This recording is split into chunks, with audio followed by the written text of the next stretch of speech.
जय श्री राम। माता सीता का हरण होने के बाद भगवान राम को लंका तक पहुंचने के लिए उनकी वानर सेना जंगल को लंका से जोड़ने के लिए समुद्र के ऊपर पुल बनाने के काम में लग जाती है। पुल बनाने के लिए पत्थर पर भगवान श्री राम का नाम लिखकर पूरी सेना समुद्र में पत्थर डालती है। भगवान राम का नाम लिखे जाने की वजह से पत्थर समुद्र में डूबने के बजाय तैरने लगते हैं। ऐसे में आज हम बताएंगे रावण से जुड़ी कथा, जो लोगों ने बहुत ही कम सुनी और पढ़ी होगी। राम सेतु के निर्माण में वानर सेना का योगदान तो हम सभी जानते हैं, पर क्या आप गिलहरी का योगदान जानते हैं?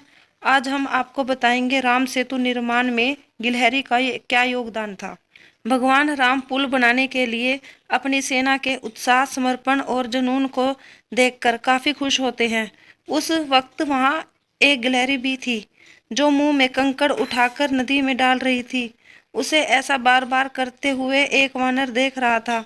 कुछ देर बाद वानर गिलहरी को देखकर मजाक बनाता है। वानर कहता है, हे गिलहरी, तुम इतनी छोटी सी हो, समुद्र से दूर रहो, कहीं ऐसा न हो कि तुम इन्हीं पत्थरों के बीच दब जाओ। यह सुनकर दूसरे वानर भी गिलहरी का मजाक बनाने लगते हैं। गिलहरी यह सब सुनकर बहुत दुखी हो जाती है।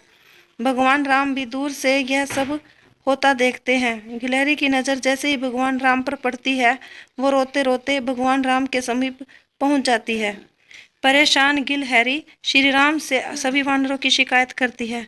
तब भगवान राम खड़े होते हैं और वानर सेना को दिखाते हैं कि गिलहरी ने जिन कंकड़ों व छोटे पत्थरों को फेंका था, वो कैसे बड़े पत्थरों को एक दूसरे से जोड़ने का काम कर रहे हैं।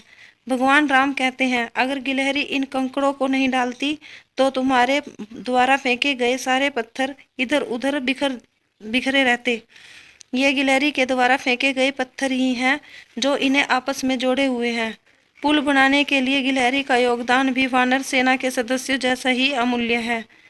इतना सब कहकर भगवान राम बड़े ही प्यार से गिलहरी को अपने हाथों से उठाते हैं। फिर गिलहरी के कार्यों की सराहना करते हुए श्री राम उसकी पीठ पर बड़े ही प्यार से हाथ फेरने लगते हैं। भगवान के हाथ फेरते ही गिलहरी के छोटे से शरीर पर उनकी उंगलियों के निशान बन जाते हैं। तब से ही माना जाता है कि गिलहरियों के शरीर पर मौजूद सफ़ेद धारियां कुछ और नहीं बल्कि भगवान राम की उंगलियों के निशान के रूप में मौजूद उनका आशीर्वाद है।